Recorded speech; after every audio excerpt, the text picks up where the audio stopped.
Muy buenas tardes, buenas noches para algunos.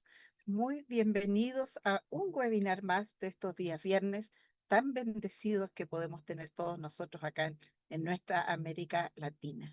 Damos gracias al Señor por cada uno de ustedes que se ha podido conectar en esta noche, por todos los que van a llegar también. Y bueno, antes de comenzar esta conferencia llamada Génesis 1, Enseñanzas Prácticas sobre un texto rodeado de misterios, vamos a orar para entregarle este tiempo al Señor. Amén. Padre, te damos gracias porque tú cada día nos enseñas, Señor, a través de tu palabra y a través de estas instancias que tenemos. Te damos gracias por la bendición de poder reunirnos y juntarnos en este momento. Todas las personas que están acá, Señor, con el deseo de aprender, con el deseo de ser más sabios conociendo tu palabra.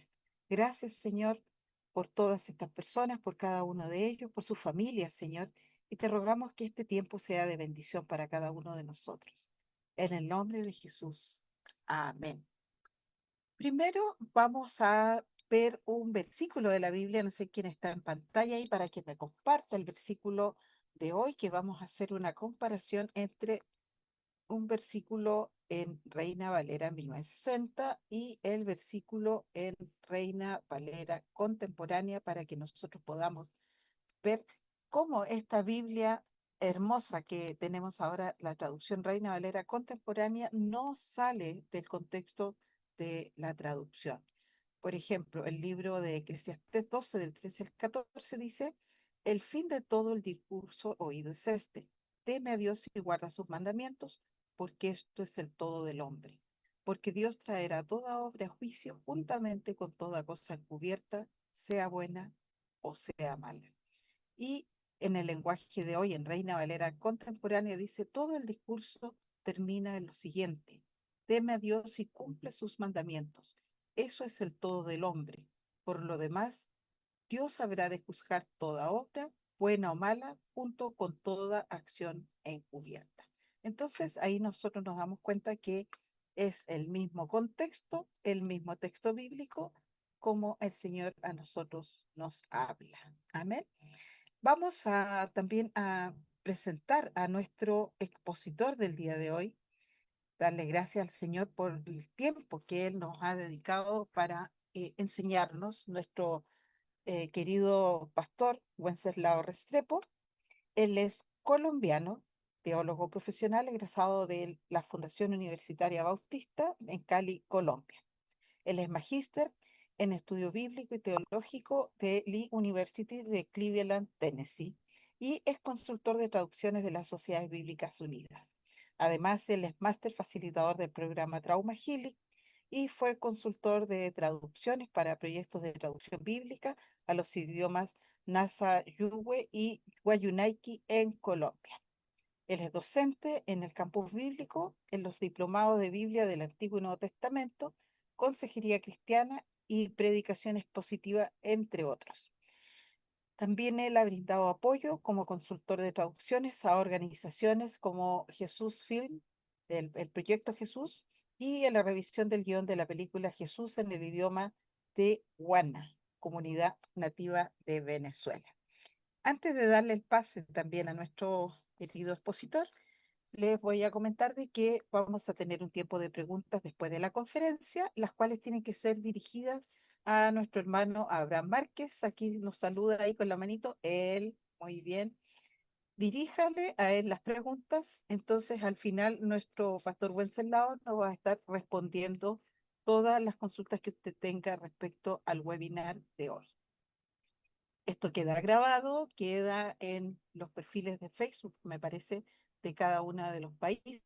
Por tanto, usted puede verlo cuantas veces quiera, compartirlo también con otra persona que no pudo estar y también contarles que al final también tenemos un tiempo de entregar un recurso bíblico a nuestros participantes. Por tanto, ponga al lado de su nombre el país de donde nos ve para poder después hacer este sorteo y al final estaremos dando el listado quién va a ser la persona bendecida de cada país con un recurso bíblico. Sin más que se nos va el tiempo, vamos a darle paso a nuestro pastor Wenceslao para que todo el tiempo es suyo y nos pueda compartir hoy día nuestra conferencia. Muchas gracias. Muchas gracias, Paula, y también a todo el equipo que trabaja precisamente para la realización de estos webinars. Quiero confirmar una vez más si me están escuchando bien. Perfecto. Bueno, un saludo cordial para todos los que desde diferentes lugares del mundo han aceptado la invitación a este y a los otros webinars de parte de las Sociedades Bíblicas Unidas. Hoy vamos a compartir una temática bien interesante y espero que sea de gran utilidad para todos los que estamos aquí conectados. He compartido en pantalla el título y dice así: Génesis capítulo 1, enseñanzas prácticas sobre un texto rodeado de misterios. Así que esperamos y confío en el Señor que efectivamente pueda ser de gran bendición para todos ustedes. Como el capítulo 1 de Génesis tiene varios versículos, solamente voy a mencionar unos cuantos. Voy a comenzar este acercamiento introductorio leyendo los 5 primeros versículos y también se los he compartido en pantalla para que ustedes también puedan allí darle seguimiento a la presentación. Dice la escritura de la siguiente manera: en el principio creó Dios los cielos y la tierra. Estoy leyendo el texto bíblico en la Reina Valera versión 95. Y la tierra estaba desordenada y vacía. Las tinieblas estaban sobre la faz del abismo y el Espíritu de Dios se movía sobre la faz de las aguas. Versículo 3. Y dijo Dios: sea la luz, y fue la luz.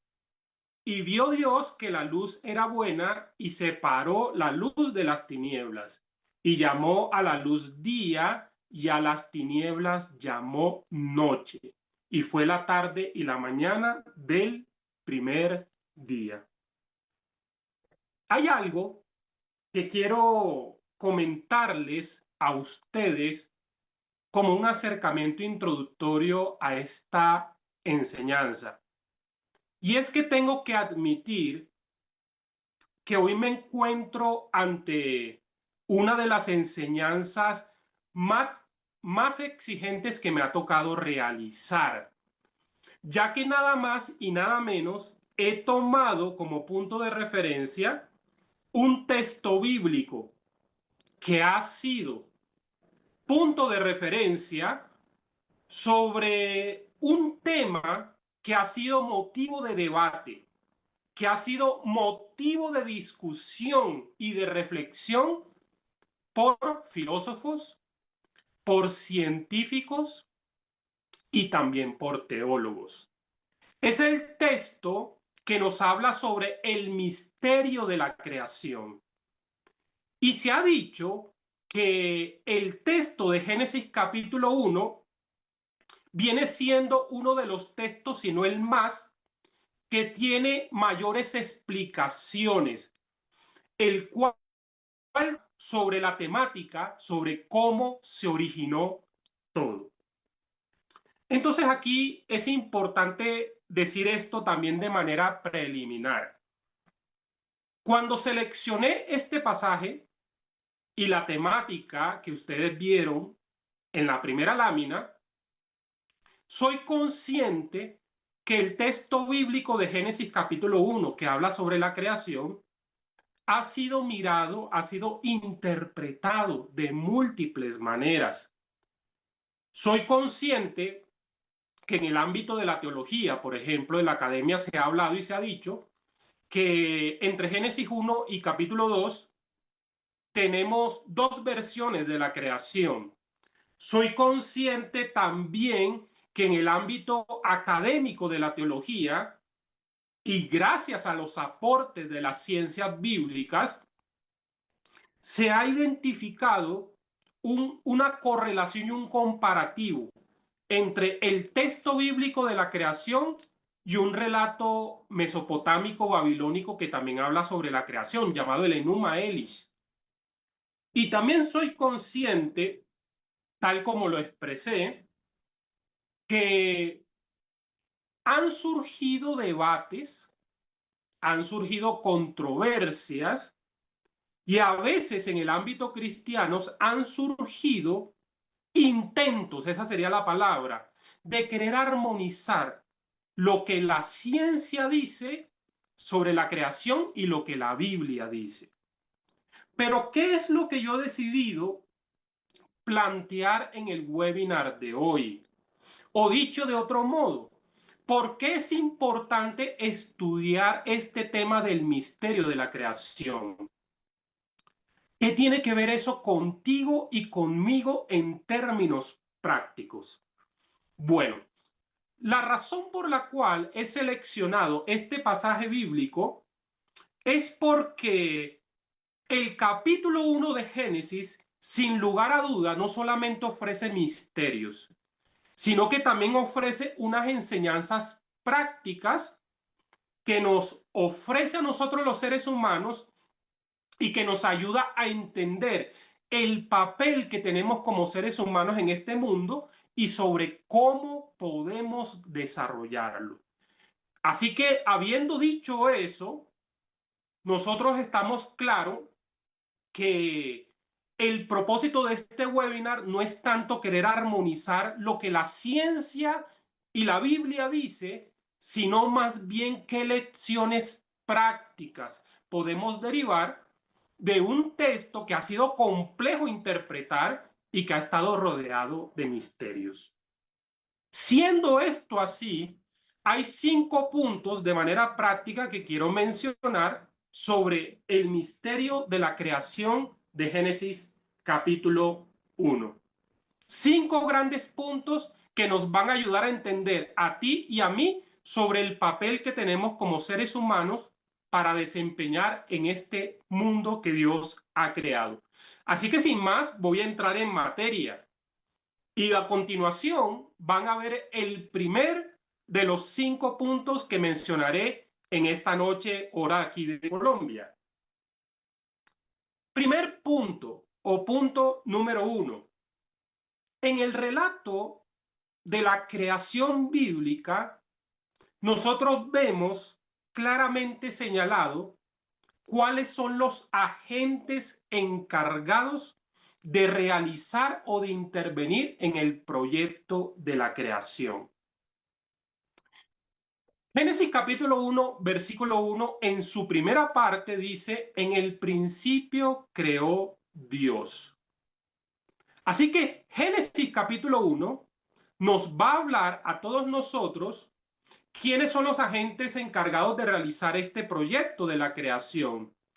Y ya desde el capítulo 1 y desde su primer versículo, la Biblia nos deja bien claro quién es el agente principal y protagonista de la creación. Nosotros en la Biblia no encontramos al comienzo una especulación sobre los orígenes del universo o sobre quién pudo ser su autor, sino que la Biblia da por sentado que Dios es el creador de todo lo que existe.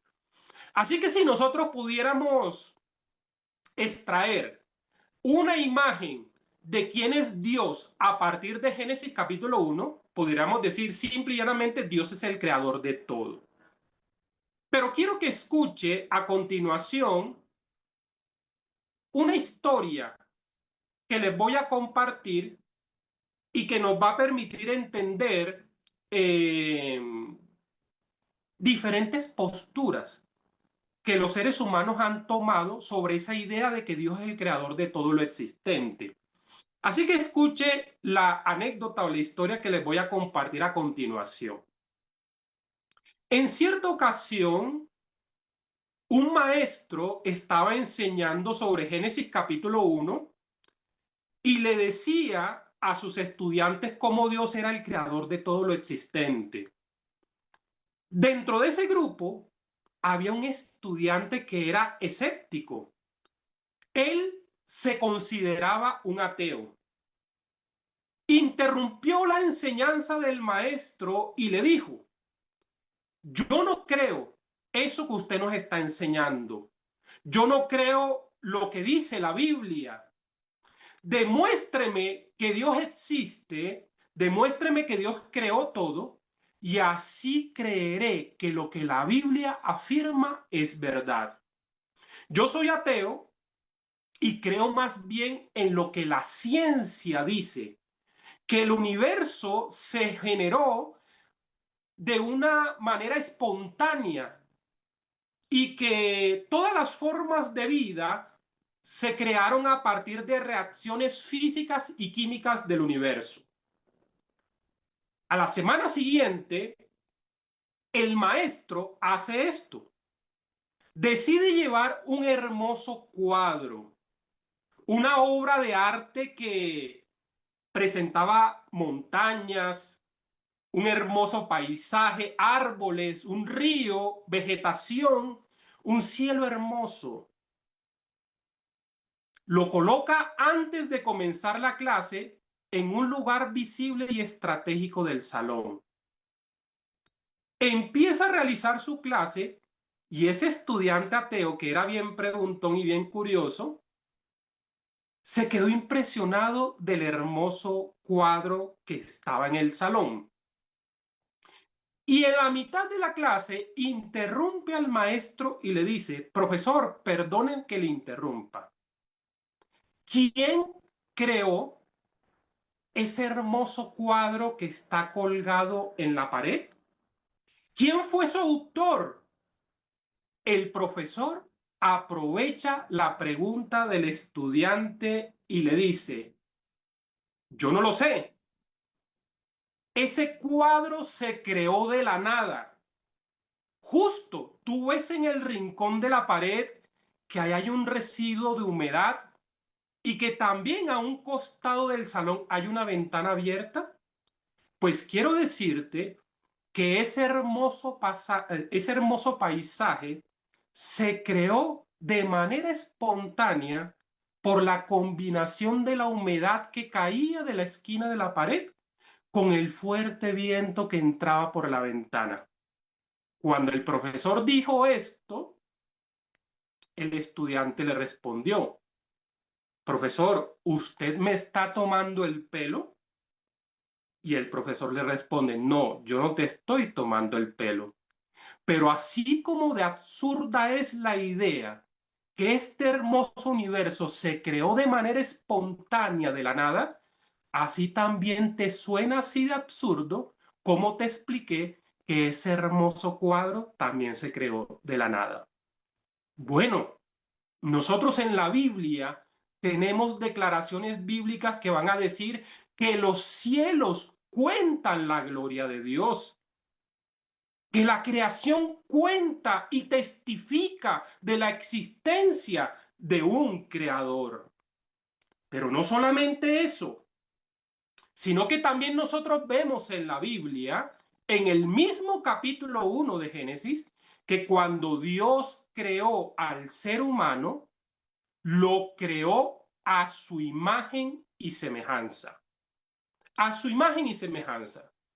Deténgase por unos cuantos segundos y responda a la pregunta que le voy a hacer. A la luz de lo que afirmé sobre el capítulo 1 de Génesis, ¿cuál es la imagen que podemos decir que tiene Dios en este texto bíblico? Bueno, dijimos que Dios es identificado como el creador. ¿Saben qué deducción podemos sacar nosotros a partir del texto bíblico que están viendo en el versículo 26? Podemos ver que si Dios nos creó a su imagen y semejanza, quiere decir que nosotros también podemos jugar un papel en esta realidad de ser co-creadores. Co-creadores. Lógicamente, no nos vamos a comparar a Dios. Dios es el único que hace la creatio ex nihilo, crea de la nada. Pero sin lugar a dudas, cuando nosotros miramos los diferentes seres que existen en la naturaleza, el ser humano posee una capacidad excepcional que le hemos dado el nombre de creatividad. Así que la creatividad que tiene el ser humano es un vestigio, es una evidencia de la imagen que tenemos del Creador en nosotros. Así que tenemos un gran potencial de ser creativos. Y así como Dios la utilizó para crear esta hermosa realidad, nosotros también estamos llamados a ser creativos, co-creadores en este plano, en este terreno, en este escenario en el que Dios nos ha colocado. Miren ustedes lo que he colocado en pantalla. Dentro de los sabios de Israel hubo un rabino que se llamó Eliyahu Dessler. Este hombre habló sobre el rol del ser humano en el mundo. Y este hombre llegó a decir lo siguiente: la intención de Dios al crear al ser humano fue crear al socio con quien iba a llevar a cabo este mundo a su culminación final. Así que la creatividad que nosotros tenemos como seres humanos es un atributo dado por Dios. Y Dios nos los ha dado para que nosotros seamos inventores en este mundo. De pronto usted pensará y dirá, ¿será que esta idea de Eliyahu Dessler y otros sobre el hecho de que seamos socios de Dios en esta realidad, ¿será que es cierto o real? Pues tengo que decirles algo, miren, en el Nuevo Testamento nosotros también tenemos plasmada esta afirmación. Primera a los Corintios capítulo 3 versículo 9. El apóstol Pablo llegó a decir lo siguiente: porque nosotros somos colaboradores de Dios y ustedes son labranza de Dios, edificio de Dios. ¿Saben ustedes cuando Pablo utiliza esta expresión de colaboradores de Dios? Se está refiriendo a la expresión griega sinergoi theou. Y esta palabra en griego ha sido traducido como colaborador, y yo estuve mirando en el trabajo que hizo Elsa Tamés del Nuevo Testamento en griego, el interlineal, y ella coloca literalmente la expresión somos compañeros de trabajo de Dios. Así que si usted cree que la idea que expresó el rabino que acabé de compartir anteriormente es un poco sacada de los cabellos, pues les estoy presentando una evidencia que en el Nuevo Testamento también somos identificados como compañeros de trabajo de Dios. Pregunta: ¿te identificas con esta imagen en la vida que estás desempeñando? ¿Te identificas en las diferentes ocupaciones que haces, en el trabajo que desempeñas, en el ministerio que desempeñas como un compañero de trabajo de Dios? Pues quiero decirte que a la luz de Génesis capítulo 1, versículo 26, cuando Dios dijo, hagamos al hombre a nuestra imagen y semejanza, lo que nos está queriendo decir a ti y a mí es que reconozcamos y asumamos la identidad que estamos aquí para ser compañeros de trabajo de Dios. Punto número 2. Punto número 2. En Génesis capítulo 1, en el relato de la creación, nosotros también encontramos una insinuación sobre los materiales utilizados en el proyecto de la creación. los materiales utilizados. Y quiero que me presten atención y yo espero que Dios me ayude a exponer esta idea con claridad. A lo largo de la historia, varios filósofos y pensadores, escuchen bien, llegaron a considerar que al inicio de todo tuvo que haber existido como una especie de sustancia o una especie de materia prima de carácter eterna que se utilizó o a partir de la cual se derivó todo lo existente. Cuando nosotros vemos a lo largo de la historia esa indagación del ser humano, nos encontramos, por ejemplo, que en la cultura griega, la época clásica, ¿no?, de la cultura griega, surgieron filósofos que llegaron a proponer cuál fue o cuál pudo ser esa materia primigenia, esa materia prima a partir de la cual se derivó todo. Por ejemplo, Tales de Mileto llegó a decir que el principio constitutivo del universo fue el agua. Anaxímenes llegó a decir que ese principio, ese arjé, fue el aire. Heráclito llegó a decir que el fuego. Genófanes, que la tierra.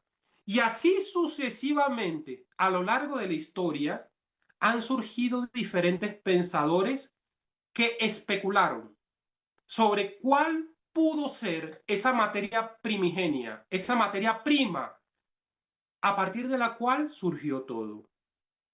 ¿Saben ustedes que el texto bíblico no nos habla en esos términos, como hablaron los filósofos griegos antiguos?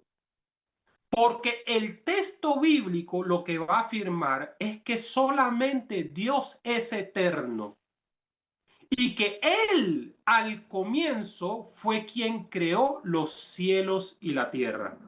Es decir, el texto bíblico nunca le da a un material creado el mismo estatus o el mismo rango del creador. Dios es el creador y Él fue el que originó los cielos y la tierra. Eso es lo que va a decir Génesis capítulo 1, versículo 1. Algunos van a decir,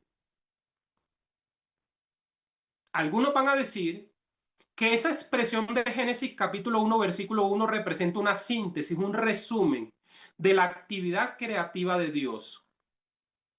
Pero aquí les voy a decir algo muy importante. Génesis nos va a presentar cuál fue el material que Dios utilizó para crear todo. Y esto nos va a dar una lección práctica y bien interesante a todos nosotros los que estamos aquí conectados. Y quiero que escuchen lo siguiente. Ustedes están viendo en pantalla el texto bíblico de Génesis, capítulo 1. Y lo están viendo concretamente en el idioma hebreo. Dice el texto bíblico en hebreo así: Bereshit bara Elohim et ha Shamayim beet haaretz. Ya lo conocemos cómo se traduce. Pero hay algo que les quiero señalar. La palabra Bereshit, que significa en el principio, está relacionada con una palabra que he enmarcado en un cuadro. Y es la palabra Rosh en hebreo. Esa palabra Rosh significa cabeza. Escuchen bien. Significa cabeza. Y quizás algunos de ustedes se preguntarán, ¿qué relación tiene Bereshit, que se ha traducido como en el principio, creó Dios los cielos y la tierra, con la cabeza? Profesor, ¿qué pretende usted decirnos con esto? Escuche bien lo que les voy a decir. Dado que la palabra Bereshit está relacionado con la palabra Rosh, hay algunos intérpretes judíos que han deducido la siguiente interpretación. Se puede deducir que Génesis 1:1 pretende decir, en la cabeza o con la cabeza creó Dios los cielos y la tierra. Para señalar que la materia prima que Dios utilizó para crear todo lo existente fue sus pensamientos.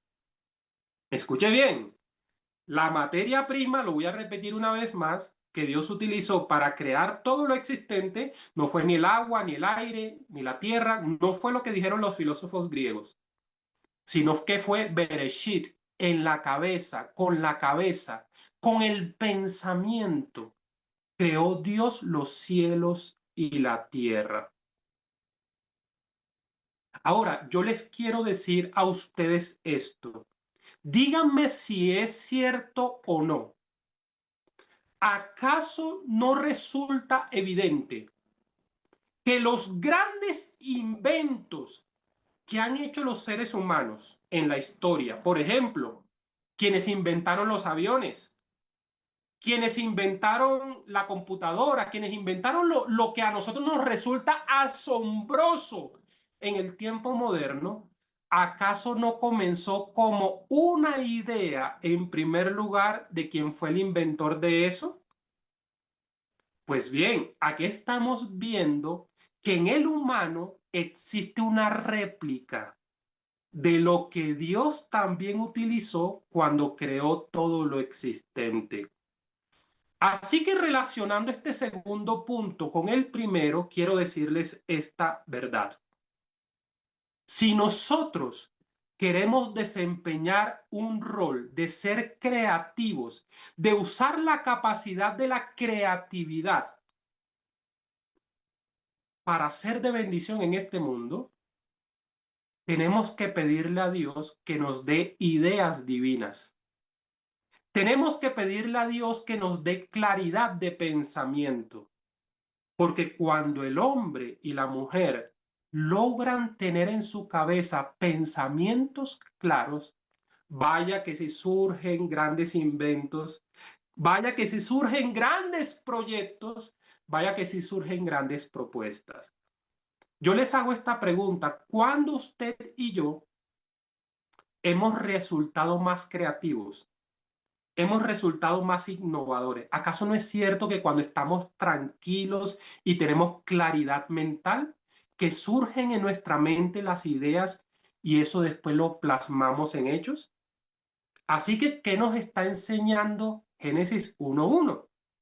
No solamente ese lejano misterio de que Dios con la cabeza creó los cielos y la tierra, sino que nos está diciendo a nosotros en la vida diaria que el hombre, antes de tener algo en sus manos, antes de crear algo con sus manos, primero debe crearlo en su mente con una idea clara.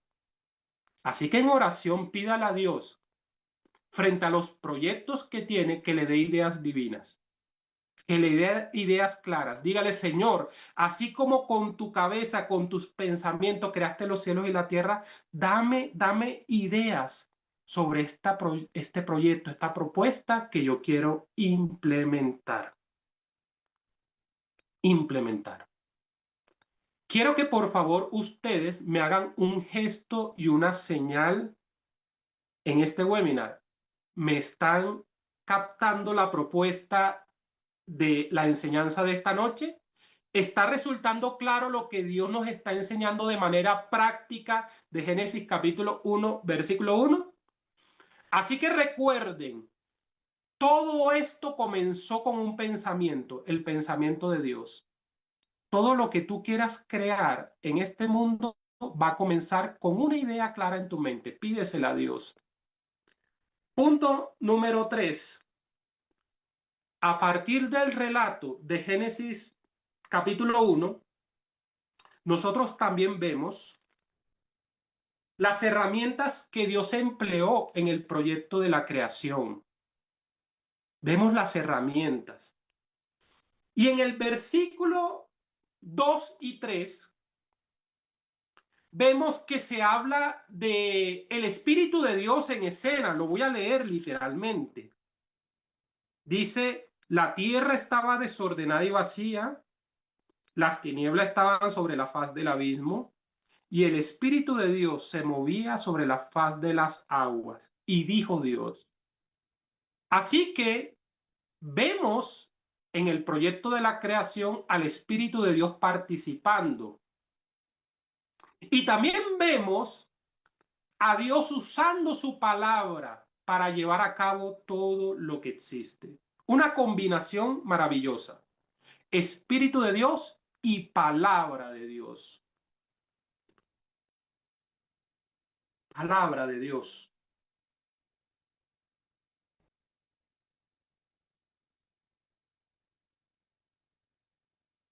Yo soy consciente que se han propuesto diferentes traducciones, esa sería la palabra, de lo que significa la expresión en hebreo Ruach Elohim.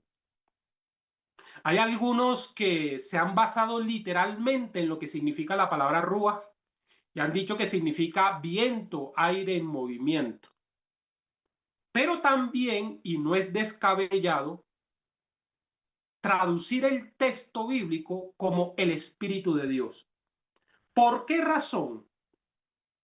Porque nosotros vamos a encontrar en la Biblia textos que van a señalar que el Espíritu Santo estuvo participando en la creación. Por ejemplo, aquí estamos viéndolo en el Salmo. Solamente por tomar un ejemplo, ¿listo? Solamente por tomar un ejemplo. Pero ¿a dónde quiero ir? ¿A dónde quiero ir con esta idea de que Dios usó al Espíritu Santo y que Dios usó su palabra para crear? Hay un pasaje en Éxodo capítulo 31, aquí lo tengo en la Biblia, que se habla de la construcción del tabernáculo y se habla del llamamiento de dos personajes. Uno se llamó Bezaleel y el otro se llamó Aholiab. Escuchen el texto bíblico.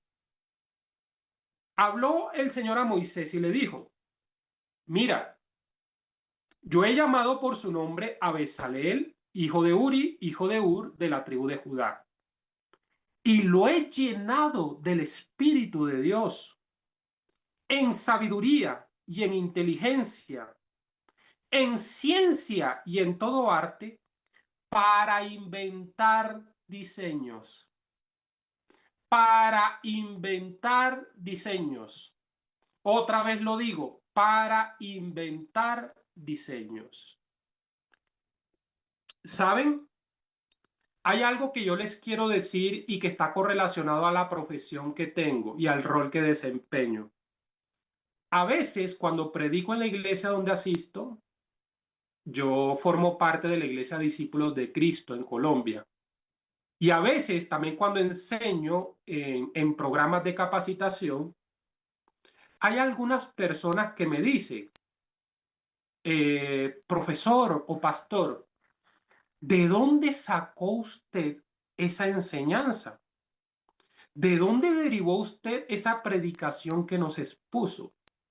Y yo les suelo decir esto, que aunque yo estudié teología y yo honro y reconozco que me sirvió grandemente y que es útil estudiar académicamente teología, yo les suelo decir que hay muchas enseñanzas, hay muchas predicaciones que en realidad no las derivo tanto de un manual de teología, sino que oro, leo el texto bíblico y siento la presencia de Dios y siento que Dios me empieza a dar unas comprensiones del texto bíblico y a veces se hace tarde en la noche y no puedo detenerme porque siento que en mi corazón empiezan a surgir ideas, comprensiones.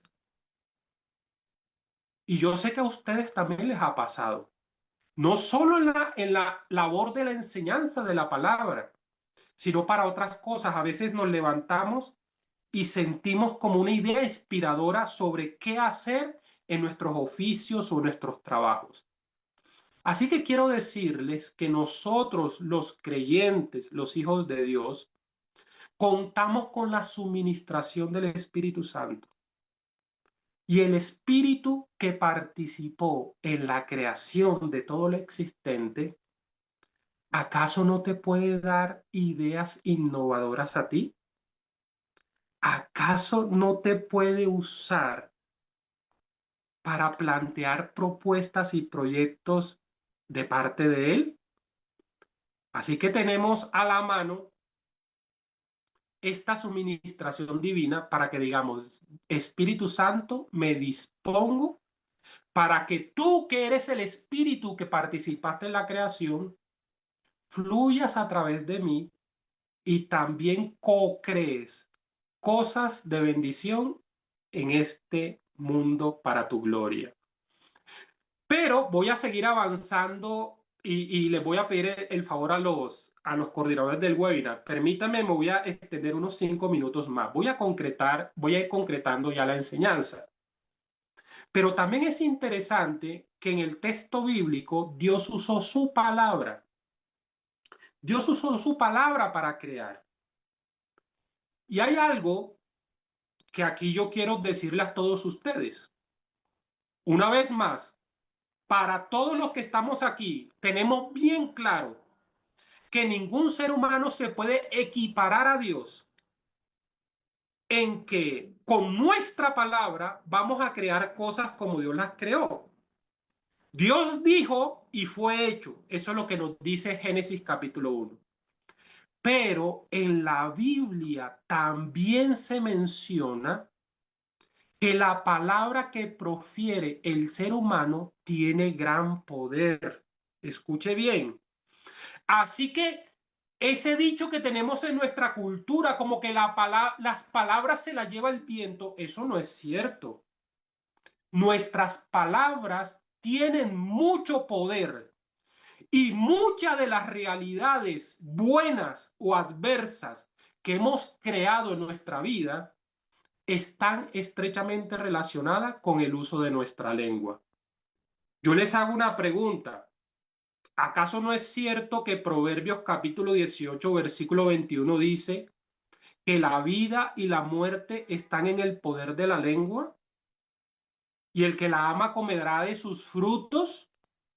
Entonces, otra vez lo voy a afirmar. Muchos de los eventos y de las circunstancias que hemos creado en nuestra vida están estrechamente relacionados con nuestro lenguaje, con nuestras palabras, con la manera en que nos expresamos. Así que si vivimos en una realidad rodeada de tanta negatividad, de tanto problema y problema, revisemos si tenemos un lenguaje muy cargado de negatividad. Que en vez de ver lo bueno que tenemos y proferir palabras de gratitud, estamos con queja a toda hora, con reproche a toda hora, con maledicencia. Así que yo no sobredimensiono la palabra del hombre y le doy el estatus que tiene la misma equivalencia a la palabra de Dios, pero tampoco la podemos rebajar. Escuche bien, no tiene el mismo poder que cuando Dios habla, pero tampoco podemos decir que las palabras se las llevan el viento, no. La palabra del hombre tiene mucho poder para crear circunstancias para nosotros y para las personas que nos escuchan.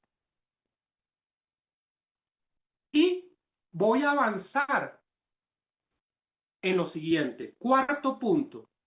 A la luz del relato de la creación bíblica, también vemos el objetivo y la meta trazado por Dios para el proyecto de la creación. En Génesis capítulo 1 se nos enseña el para qué fueron creados los cielos y la tierra. Cuando Dios creó todo, dijo y vio y dijo que era bueno en gran manera. ¿Qué quiere decir esto? Que Dios utiliza su creatividad para generar el bien. Otra vez lo voy a decir. Dios utilizó su creatividad para generar el bien. Ahora, en relación a nosotros los seres humanos, estamos llamados a ser imitadores de Dios. Si Dios es creador y Él utilizó su creatividad para el bien, nosotros también estamos llamados para utilizar la creatividad para lo bueno. Pero ¿saben ustedes que hay cosas desafortunadas que han pasado con el ser humano? Y es que así como hemos creado cosas brillantes como la rueda, la imprenta, la máquina de vapor, los computadores, cosas que nos han ayudado a hacer de la vida un mundo más confortable y más favorable, también hay que decir que no todas las invenciones del ser humano han sido con fines beneficiosos. Hay invenciones que hemos hecho como seres humanos que han sido con fines malignos y destructivos. Un ejemplo de ello, por solo mencionar un caso, fue el invento realizado por el físico estadounidense y director del proyecto Manhattan, Robert Oppenheimer. A este hombre se le llegó a apodar con el nombre de el padre de la bomba atómica, porque desarrolló la primera bomba atómica de la historia. Puesta a prueba por primera vez en el desierto de Nuevo México el 16 de julio de 1945, estas bombas fueron lanzadas sobre Hiroshima y Nagasaki, donde se estima que murieron entre 150,000 y 250,000 personas. Pero escuchen a donde quiero llegar con el ejemplo. Luego de la explosión de esas bombas, Oppenheimer declararía que a su mente le vino estas palabras. Ahora, dijo Oppenheimer, me he convertido en la muerte. Me he convertido en un destructor del mundo. Pregunta, ¿con qué fin estás utilizando la creatividad que Dios te ha dado? ¿La estás utilizando para sembrar el bien o la estás utilizando para el mal? ¿La estás utilizando para construir o la estás utilizando para destruir? Ustedes saben que hay personas que tienen una creatividad, una inventiva para hacer cosas malas, pero nosotros no estamos llamados a eso. Estamos llamados para utilizarla para el bien, para construir y hacer de este mundo un mundo mejor.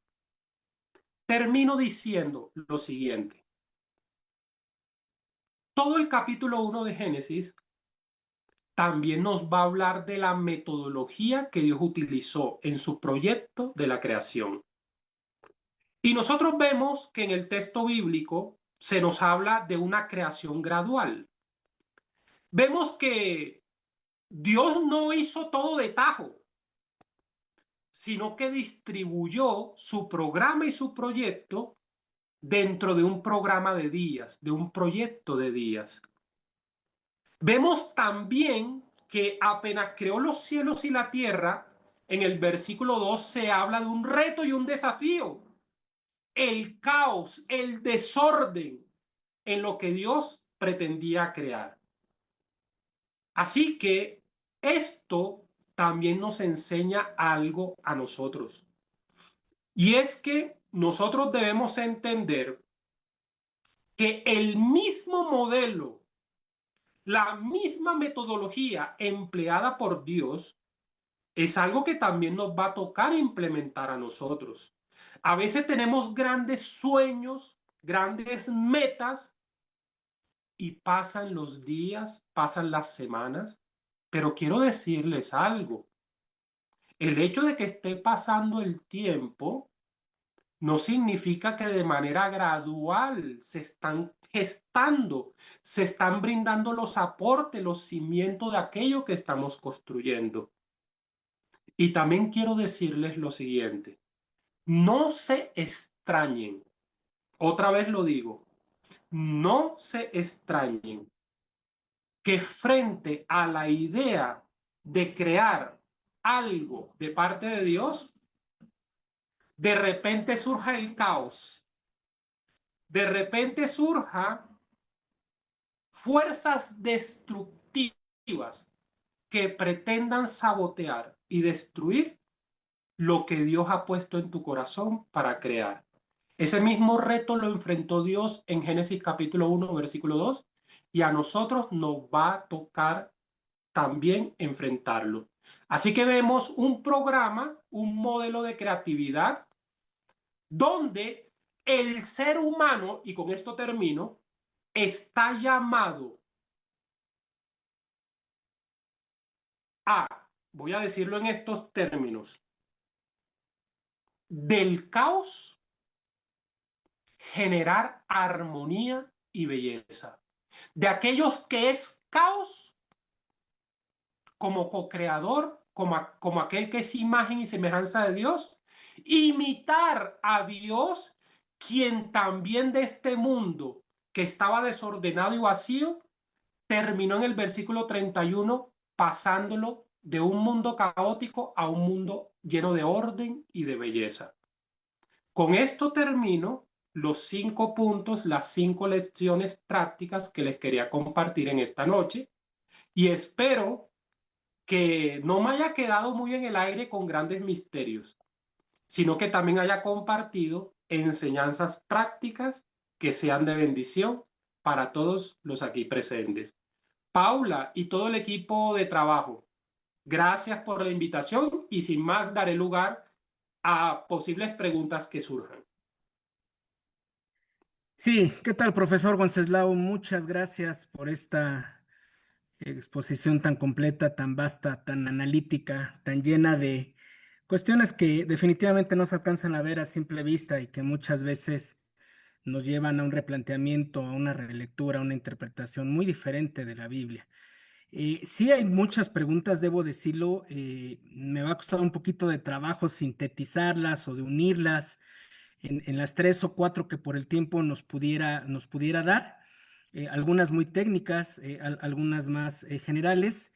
Insisto, pensando en las que están totalmente dirigidas en el tema y que no hayan sido respondidas, perdón, sobre la marcha, voy a tratar de unificar.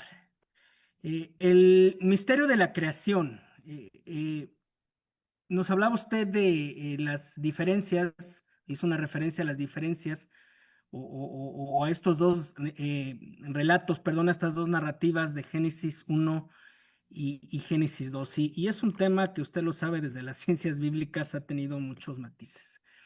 Sí, señor. La pregunta sería, ¿es posible, para efectos prácticos, es posible que los mismos autores de Génesis 1 y 2, tuvieran diferentes intenciones al momento de redactar estos textos? ¿Estas diferencias a qué obedecerían, profesor? ¿A una cuestión de interpretación, a diferentes enfoques de una verdad desde la perspectiva del mismo autor, diferentes autores en diferentes contextos, épocas, culturas, etcétera, diferentes planteamientos teológicos sobre el tema? ¿Cómo justificar esta o explicar y sacar el valor práctico a esta diferencia de narrativas? Bueno, respondo de la siguiente manera, eh, y es que cuando uno estudia la historia del antiguo Israel, uno va a reconocer, y eso es algo que a nivel académico también se ha planteado. En Israel existían diferentes tradiciones sobre temas o sobre la vida de personajes relevantes de la historia del Israel antiguo. Así que no solamente encontramos dos versiones de la creación. Cuando uno mira con detenimiento otros eventos del Antiguo Testamento, también puede encontrar duplicados de un mismo acontecimiento. Por ejemplo, el diluvio también es un relato donde aparece con dos versiones. Cuando uno mira el llamamiento de Moisés en Éxodo capítulo 3 y capítulo 3, también hay dos versiones. En fin, así que esto no es algo exclusivo de los dos primeros capítulos del libro de Génesis. Así que lo respondo de manera concreta. Tiene que ver con dos tradiciones que los escritores bíblicos decidieron no omitir una o sacrificar una para preservar la otra, sino que conservaron las dos porque reconocieron e identificaron que en las dos hay enseñanzas que son complementarias y que son, una vez más, como lo hicimos en este webinar, de gran aplicación práctica cuando nos enfocamos más que en esas diferencias de formato, nos enfocamos más en las enseñanzas prácticas que nos quieren dar. Así que no sería correcto decir que sí existen unas diferencias, pero no son diferencias, digamos, que van a sacrificar los grandes temas o las grandes verdades de la Biblia. O sea, tanto en el 1 como en el 2 las grandes verdades quedan intactas. Dios es el creador de todo. También vemos en el 1 y el 2 que Dios crea al ser humano con una dignidad especial, ¿verdad? En 1:26 a imagen y semejanza. Pero en el capítulo 2 vemos que Dios sopla aliento de vida en el ser humano.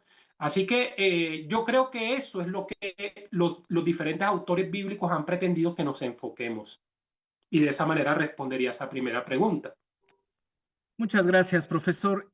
Otro tema que me encontré de manera muy recurrente dentro de las preguntas, hay algunas que están públicas, hay algunas que me llegan directamente, tiene que ver con la confiabilidad del relato. Y otra vez, ha habido mucha discrepancia, mucho debate en torno a la veracidad o confiabilidad o no histórica del tema. Y muchas veces, debo decirlo, desde las ciencias bíblicas se ha desvirtuado esta situación en no pocos seminarios. El argumento es contundente. En el principio creó Dios. La pregunta sería, buscando sintetizar lo que nos han compartido los hermanos en el chat, ¿no sería esto una especie de razonamiento circular? Sabemos que el texto no es apologético en el sentido de que defiende o argumenta una verdad, sino que da por hecho esa verdad y desde esa verdad desarrolla su mensaje, su teología. Y eso está bien como una cuestión de fe, ¿no? Como un dogma, si se permite la expresión. Pero sin entrar en estos debates interminables que muchas veces no llevan a mucho, ¿cómo establecer, si es que esto es posible, esta narrativa o las narrativas de Génesis como un argumento de fe más allá del círculo de la fe, ¿no? Como el ejemplo que usted nos ponía del cuadro, o en contraparte? ¿La iglesia debe o no meterse en este debate o hasta qué punto este debate puede ser sustentable, argumentativo desde la narrativa bíblica leída en primera línea? Bueno, voy a responderlo de la siguiente manera. Miren, académicamente se habla, incluso ese es un concepto que se utiliza, que Génesis 1 y 2, el capítulo 1 y 2, nos habla del mito de la creación. Y de pronto algunos van a escuchar esa palabra mito. Y a nivel de el imaginario colectivo, para muchos la idea de mito es sinónimo de mentira. O díganme si no es cierto, que esa es la imagen que se suele tener socialmente. Pero a nivel literario, esa no es la idea de lo que es el mito. Se los voy a decir en palabras sencillas. ¿Qué es el mito? El mito es un relato que busca expresar lo que para el hombre le resulta difícil explicar. Otra vez lo voy a decir. Es un recurso literario que busca expresar lo que para el hombre le resulta difícil explicar. ¿Y por qué para el hombre le resulta difícil explicar? Porque ningún humano estuvo como testigo en el evento de la creación.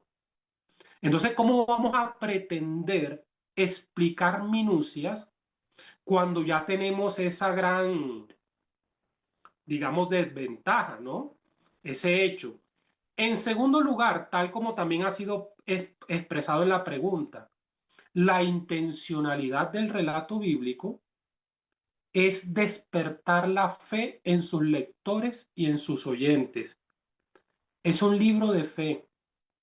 Así que yo no desconozco, porque en las lecturas poscríticas que se hacen del texto bíblico se habla de que uno debe procurar reconocer los aportes que brinda la ciencia, con también rescatar los aportes de fe que nos da el texto bíblico, pero yo creo que en términos prácticos nosotros no podemos perdernos en grandes debates que, bueno, que para nada nos va a servir en términos prácticos una vez más. Así que lo respondo de esa manera.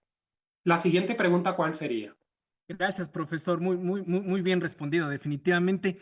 Otra vez, para no salirnos de lo práctico, ¿no? De estos recursos tan importantes para interactuar de esta forma con el texto bíblico. Buena parte de su ponencia giró en torno a una verdad que es fundamental y que no obstante muchas veces se descarta, creo yo. El valor del relato más allá del mito o más allá de posibles interpretaciones. Para efectos prácticos o críticas o cuestionamientos, ¿no? Para efectos prácticos, profesor, y de manera general, introductoria, ¿qué reglas, métodos, procesos, recursos, criterios deben de emplearse o recomendaría usted en una primera instancia para lograr anteponer esto, lograr discernir el valor del relato más allá del debate, pero sin caer en el otro lado del exceso también, ¿no? Que genere interpretaciones contrarias a lo que el texto bíblico está Muy bien. Eh, el consejo que yo daría es el siguiente. La iglesia cristiana por mucho tiempo cayó en un dilema, en una disyuntiva, en pensar, o yo me considero un devoto, una persona que tengo una fe, que tengo un deseo de buscar a Dios, de tener una vida devocional con Él, o yo me vuelvo en un académico, en una persona preparada, en una persona que sí, que está documentada con todos esos conocimientos que nos aporta la academia. El consejo que yo les daría es el siguiente. Apostémosle a una visión integradora. Es decir, a que no caigamos en la postura, o yo mejor prefiero nada de eso de participar en webinars, ni nada de eso de participar en diplomados internacionales, sino que yo quiero estar solo con la Biblia. O yo, por el contrario, quiero estudiar teología, pero para salir de esas lecturas eh, inspiradoras que me quieren dar de fe del texto bíblico, no. Asumamos una postura integradora. ¿Por qué? Porque asumir esa visión integradora nos va a permitir rescatar los aportes de ambos lados. O yo les comento lo siguiente, ¿acaso el apóstol Pablo no fue un hombre académico? Y a pesar de su erudición, también fue un hombre devoto. Y Dios utilizó su formación y su preparación para llevarlos a escenarios y para llevarlo también a trabajar con Dios, a ser colaborador de Dios de una manera como por ejemplo no utilizó a Pedro o a algún otro apóstol. Y la razón por la cual Dios usó a Pablo de esa manera es porque Dios reconoce que ese bagaje, ese insumo, esas herramientas, esos conocimientos que él tenía, Dios los podía utilizar para llevarlos a lugares, para llevarlos a escenarios que de pronto no pudo llevar a otra persona. Así que esa sería mi respuesta. Esa sería mi respuesta. Basta ya de divorciar lo uno con lo otro. Más bien procuremos, claro que sí, el hecho de que una persona sea teóloga no debe considerar de que ya de por sí la teología le va a garantizar una correcta interpretación del texto bíblico. Pero tampoco podemos caer de que la persona que solamente se encuentra con el texto bíblico, ella sola va a desembocar y sola va a obtener la mirada correcta del texto bíblico, porque Dios también ha utilizado a otras personas y nosotros rescatamos esos aportes que también otras personas nos comparten. Muchas gracias, profesor. Quiero cerrar con una cuarta pregunta. Creo que todavía tenemos unos minutitos. Hay unas muy técnicas, ciertas en el chat que creo que llevaría un poquito más de tiempo desarrollar, unificando una constante que me llegó en las preguntas. El concepto de eternidad en el texto bíblico. Hay muchas preguntas al respecto, profesor, desde las que plantean sobre qué hacía o no Dios antes de la creación, si este concepto de en el principio es el inicio de la eternidad desde la percepción bíblica, si este concepto de eternidad en el Antiguo Testamento se puede entender como lo entendemos desde nuestro contexto, y la más importante, ¿no? De todas estas, cómo esto incide en la promesa de eternidad que tenemos ya desde la fe cristiana. Bueno, lo respondo también de la siguiente manera y de una manera comparativa.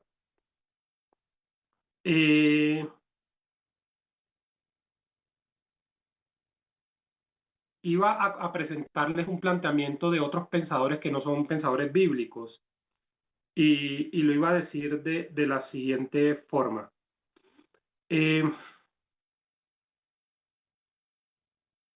La pregunta sobre cuál es el principio de todo llevó a los filósofos y los pensadores a caer en una carrera interminable de rastrear cuál fue la causa primera. ¿Acaso no es cierto que Aristóteles y otros filósofos utilizaron conceptos así? La causa primera, el motor inmóvil, por ejemplo. Y miren lo que pasa a nivel racional. Si nosotros nos ponemos a averiguar qué fue lo primero, decimos Dios, y de pronto a la persona le surge la pregunta y dice, ¿y quién inventó a Dios? Eso va a llevar de manera interminable a que uno se pregunte, ¿y quién inventó al que inventó a Dios? ¿Y quién inventó a Dios? ¿Sí? O sea, no hay fin a esa lógica de deducción. Por esa razón la Biblia define a Dios como el alfa y la omega, el principio y el fin. Una vez más, Dios es el principio de todo y la Biblia lo presenta de manera muy clara, sin especulaciones, tal como nosotros de manera racional lo pretendemos deducir. Ahora, ¿qué tiene que ver esto con nosotros? Tiene que ver en el hecho de nosotros apreciar que esta existencia temporal debemos asumirla como una visión de la eternidad que nos espera y no perder de vista que en el corazón del hombre también hay eternidad y que así como no podemos, esto es lo que pretendía decir también, así como sería una locura que una persona viva en esta dimensión, viva en este plano físico, ignorando todo lo que representa y hace parte de la realidad física, también es descabellado que el hombre pretenda vivir sola y exclusivamente en este plano físico e ignore y desconozca la eternidad que también hace parte de la realidad que nos espera. Así que, ¿qué tiene que ver esto con nosotros? Que tenemos una eternidad que nos espera y que es la mejor decisión que el ser humano puede asumir durante esta transitoriedad de la vida, y es cuál va a ser la decisión que me garantice mi mejor realidad de vida en esa eternidad. Y ya sabemos que Jesucristo es. Listo. Pues muchísimas gracias, profesor. Siempre será un gusto, una bendición escucharle aprender a través de usted. Reciba un abrazo a nombre de la fraternidad que participamos de diferentes Sí, países en este. me Sí, permites, si me por favor. permites, también puedo decir algo. Por Lo voy a favor, decir profesor. en unos 30 segundos solamente. Adelante, profesor. Vi una persona y sin duda no puedo responder a todas las preguntas que escribieron, pero vi una pregunta que hablaba de algo así que el Hijo de Dios es descrito como la palabra de Dios, como el verbo, la palabra de Dios. Y vi un comentario que se hablaba que si acaso él es un instrumento o solo una herramienta. No, escuche bien lo que voy a decir. Proverbios lo va a decir en el capítulo 8, creo que es, se va a hablar de que la sabiduría estaba en el principio con Dios, la sabiduría. Así que les estoy dando otro texto bíblico. Pero también quiero decir lo siguiente. La palabra es entendida como una expresión o manifestación del pensamiento. Así que cuando nosotros reconocemos a Jesús como la palabra de Dios, también debemos entender que Él es el pensamiento de Dios, la sabiduría de Dios, tal como lo dice Proverbios capítulo 8. Y el pensamiento es algo que siempre está con el pensador, el pensamiento. Así que podemos deducir frente al que hizo ese comentario que Jesús como palabra de Dios no era una herramienta, no, era nada más y nada menos el pensamiento de Dios que desde el principio estaba con Dios, coexistiendo con Él, porque el pensamiento es algo que caracteriza al pensador. Y ese verbo, esa palabra, se encarnó. Así que no es simplemente una herramienta, sino que a la hora de hablar de Jesucristo, para decirlo de manera puntual y concreta, Proverbios capítulo 8 nos da la correcta postura y mirada que podemos darle a esa idea. Listo, pues muchísimas gracias, profesor. Sí, muchas gracias a todos por sus preguntas. Es imposible por el tiempo plantear todas, pero bueno, hemos buscado de alguna manera englobarlas. Y profesor, pues esperemos tenerlo muy pronto nuevamente entre nosotros. Que el Señor le bendiga. Un abrazo desde los diferentes países que estamos participando. Nada más quiero puntualizar por ahí, había una pregunta respecto a si podían volver a ver la ponencia del profesor Wenceslao Restrepo. Sí, en las redes sociales, lo comentaba mi compañera Paula desde Chile, en las diversas redes sociales de las sociedades bíblicas participantes se sube la transmisión. Entonces, desde ahí ustedes pueden verla y volverla a ver y seguirla viendo y analizando todo lo que el profesor nos ha compartido. Muchas gracias, hermano, que el Señor les bendiga y nos vamos hasta Colombia con Angie para anuncios finales. Gracias, Abraham. Gracias, profesor Wenceslao. Estuvo excelente esa ponencia. Creo que sí necesitamos volverla a ver y masticar. Estuvo muy, muy chévere. Muchas gracias. Y quiero contarles un poco acerca de la Biblia de la Mujer. Esta es una Biblia de estudio muy completa que pueden adquirir en las sociedades bíblicas de su país. Aquí la están viendo en pantalla. Permítanme un momento.